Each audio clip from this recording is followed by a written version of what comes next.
What's up guys, Tim Little. Welcome back to Tactical Bassin. Today's video got a beautiful day out on the water. Gonna be doing some winter time fishing. It's gonna be a beautiful day, so hopefully we can catch them on reaction. If not, we'll slow down and finesse fish. Should be a good one. Here we go.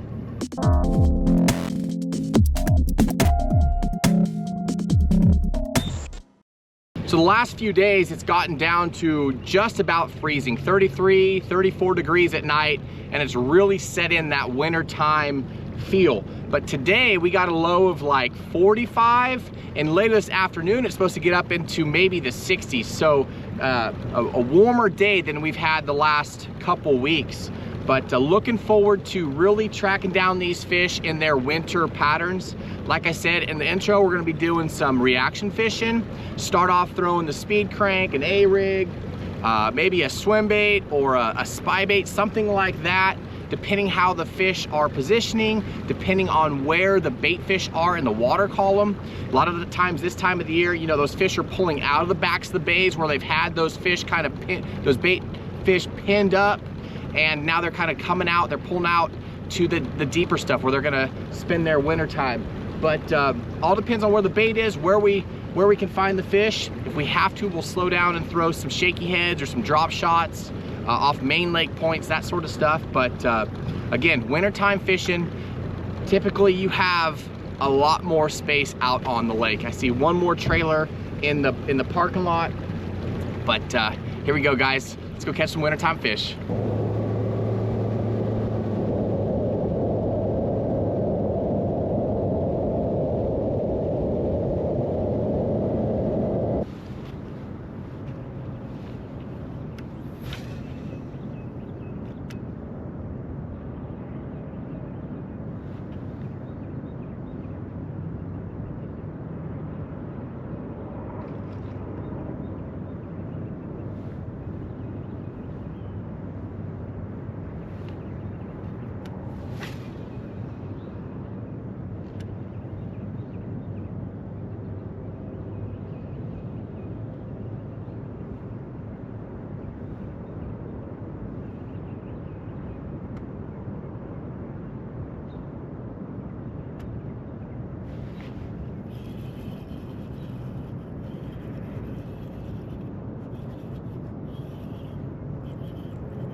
That's a way to start. Look at that spot. Ooh. That's awesome. Thanks, dude. All right, guys, so it's obvious that these fish are active this morning with this warmer morning and this cloud cover. Put the chesty on, maybe we can get some top water action or something. But again, it just shows you these fish, if they're actively feeding, you can catch them on top water, you can catch them using fast moving baits. But again, it's a fairly warm morning. It's all relative, right? Fairly warm morning as you know, what it's been the last couple weeks, and these fish are chewing with this cloud cover. So that first one was a really nice spot, and hopefully we can put together a few more of those and get a nice bag of spots. But let's keep going.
Nice one on the spoon.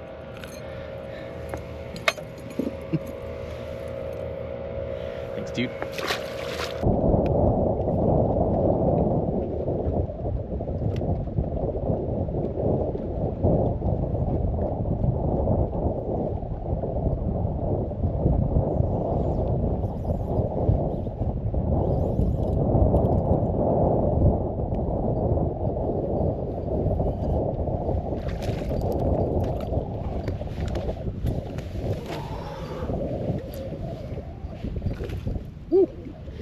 Nice one on the War Eagle spoon.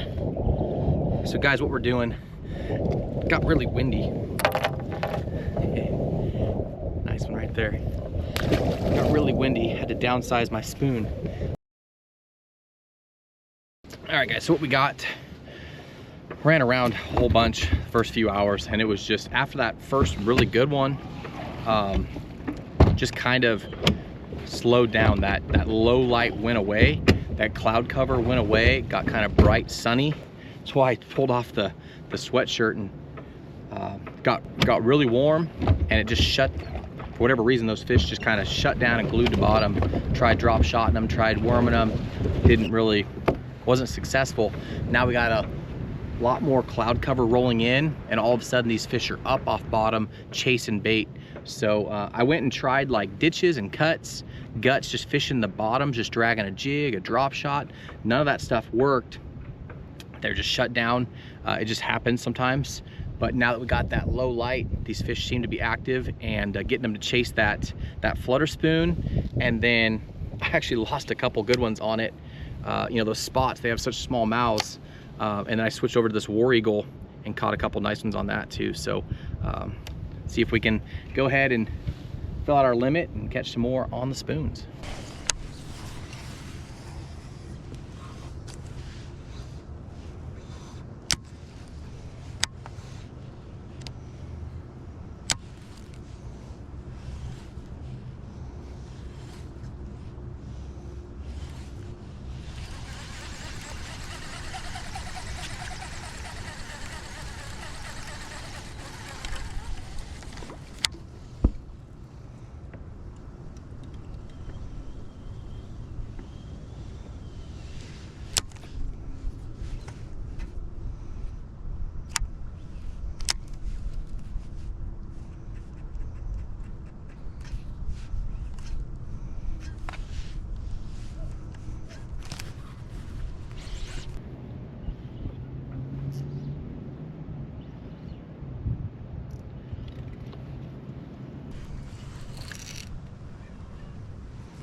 That one whacked it on the fall and got it in the belly.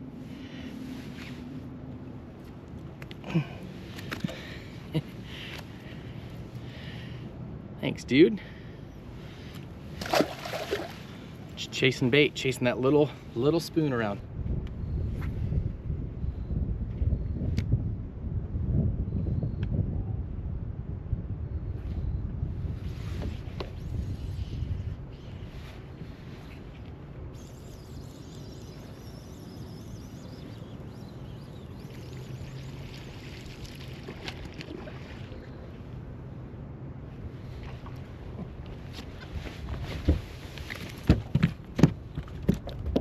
Release.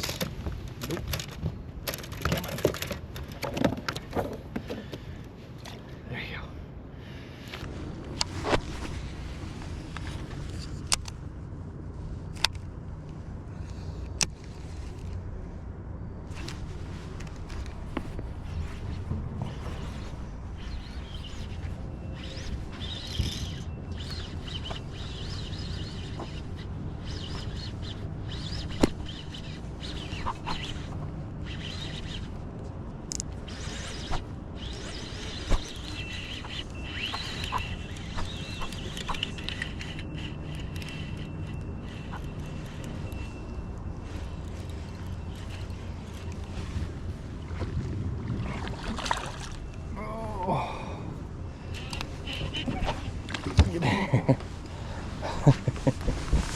Oh, another nice one. So I was trying to keep them schooled up. Sorry guys, I didn't talk much during that. Nice fatty.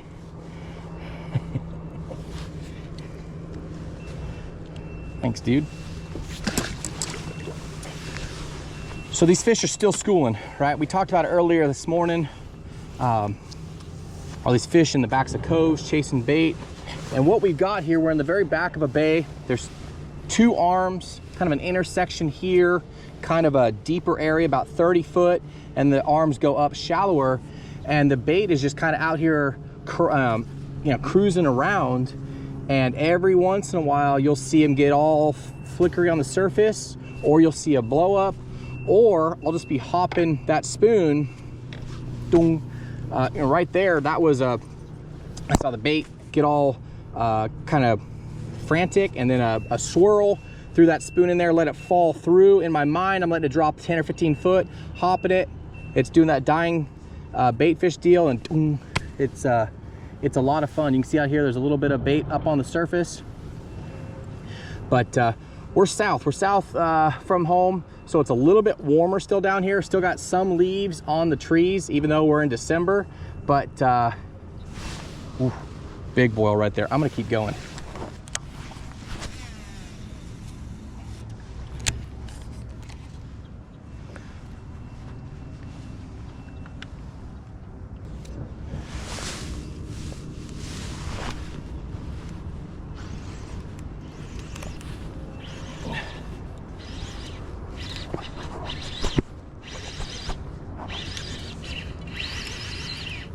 Just hopping that spoon, guys. This one's got some decent head shakes.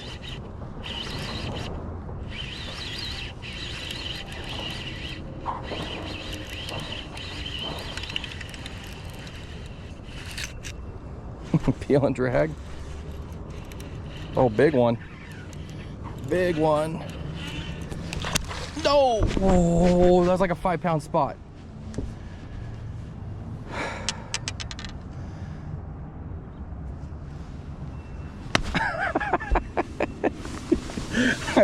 I went right for the boat swing. Big fish of the day for sure. Oh, they just fight harder. They just fight different. You can tell when they have those big old head shakes. That's not supposed to happen. All right, I'm gonna tie another spoon. Did you guys hear that? Pow! So basically, I had the momentum going this way, and I went to swing her, and she turned last second and pop, just tail kicked. But big old fat one. That was a super nice fish. I wonder if you'll be able to see it on the chesty. I think you might be able to. We'll see. But getting that low light again. These fish are getting active. So what I have, I'm throwing on a 610 medium X Pride. It's a 7/8 ounce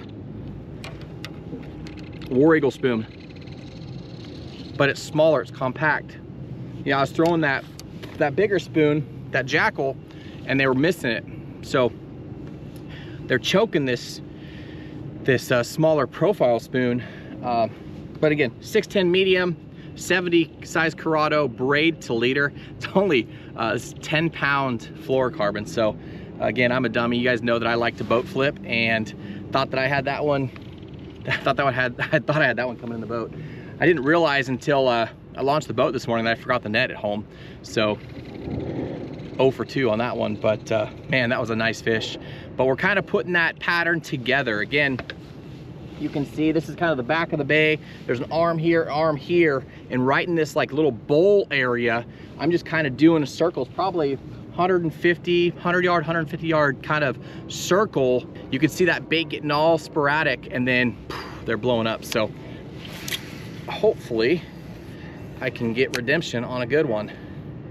Of course, the little ones come in the boat. Although I got that really nice one this morning, but it was nowhere near as big as that one I just broke off. But that's all we're doing, guys, just covering water. Again, these fish aren't down on bottom.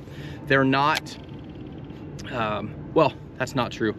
The flutter spoon, the two that I hooked, I was actually on bottom. You let that thing fall on a semi-tight line, taut line, and it does this death fall, and then you kind of hop it up, and it does that fall again. and you know, they smoke it. And sometimes you'll see your line jump. You won't even feel the bite, but because you have that semi-taut line, you have that bow in your line, you see that line jump, you reel down and set. But again, I was just losing them on that thing. So I went to this smaller spoon, and I'm just basically firing to the activity, letting it fall through the bait ball. I picture it 10 or 15 feet, like I said in my head, get it through that bait ball. Those fish can see that spoon fluttering down through it, and it's produced some nice bites. Let's try and catch another one.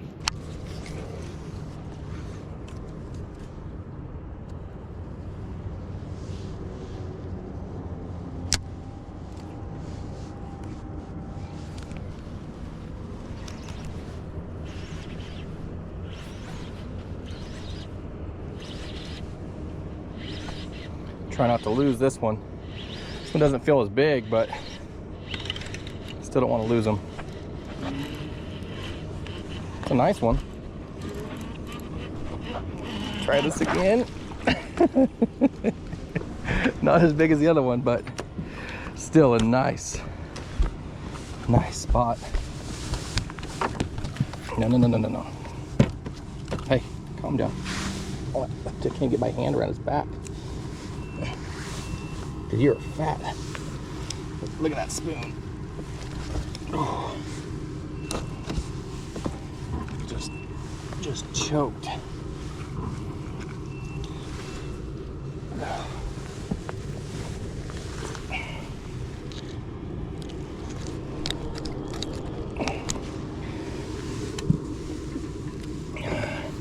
What a beauty. Thanks, dude.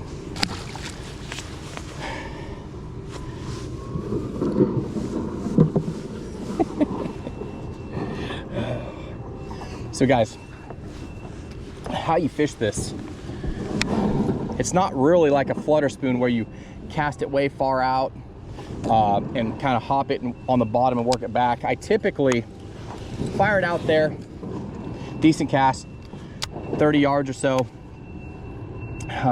let it fall with a bow in my line. I'm on bottom, so I reel up about 5 feet off bottom and hop, let it fall. Hop, let it fall. It's really important to let it fall on that slack line, because that frees it up to get that real good side-to-side action. But let it fall, hop, hop, let it fall, tunk. It's a really fun bite, and it works all the way through winter. This thing, the spoon bite shines all the way through winter. It's such a fun way to catch them if you've never done it. All right, guys. We're gonna wrap it up here. Good day out on the water. Caught I don't know how many fish I caught. All I know is I lost the big one being a dummy, but caught some really nice spotted bass, 3.5, 4 pounders, a couple of them. But first thing, well, it wasn't first thing in the morning, but early in the morning, still kind of cloud cover. Those fish were just active. Fast forward a few hours, sun came out, I got warm, I took this off, and the bite just crashed for whatever reason. You know, I would have thought the opposite, right? These fish are getting used to winter, it's cold, now all of a sudden it's a nice warm day, you'd think they'd be active. But it all had to do with that overcast, that cloud cover. Even though it was warm with the sun, they didn't do their thing until we got that darker skies. But ran around all over the lake, tried offshore humps, offshore breaks. I tried the guts of the backs of pockets, you know, fishing on bottom with a shaky head, with a drop shot, with a jig, little finesse jig. The big one this morning came on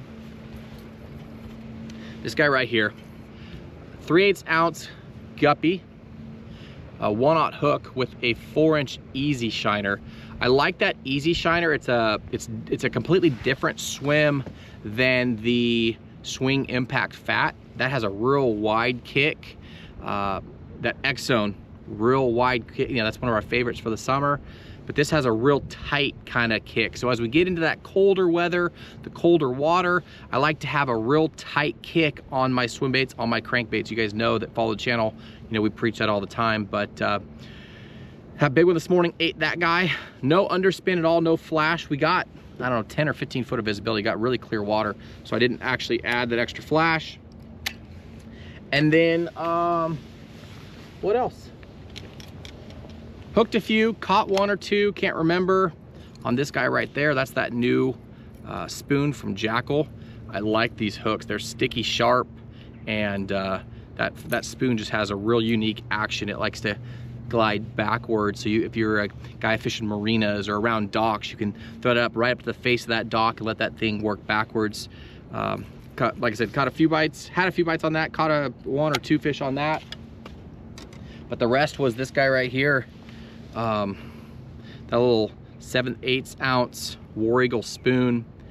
And again, just letting it fall, doing that dying baitfish deal, and those active fish were just coming over and just choking it. But again, like I said, ran around the lake, fished all sorts of different patterns, trying to put those puzzle pieces together. And finally, when that cloud cover came back over this afternoon, you could start seeing the baitfish pull to the surface, and then you start seeing some activity. So kind of a weird deal today. Normally you would think the opposite, but I wasn't graphing any bait down on bottom.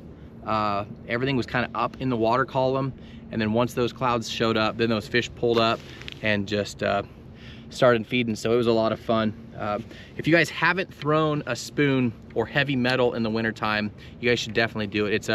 It's a great way, especially on like spotted bass fisheries, when those fish are just all over the place. Having a heavy spoon, you know, the dust spoon, 1 3/4 ounce dust spoon is one of my favorites. You know, being able to throw that thing out there, thumb it so you have tight line, and let that thing shoot straight down to the bottom. Otherwise it will do that. It'll take forever, or not forever, it'll take a lot longer than just going straight to the bottom. If you thumb it, give it a little bit of tension. But again, once you get that thing down the depth you want it to, pop that thing, drop your rod tip, give it that slack, and let that thing do its magic. But all winter long, heavy metal, a blade, a spoon will catch fish. Guys, as always, we appreciate the support. Thanks for coming along fishing with me for a day out on the water. I will link all these baits and gear down below in the video description, like always. But guys, we appreciate you. If you like this video, if you haven't already, hit that like button, subscribe to the channel, and we will see you guys on the next video.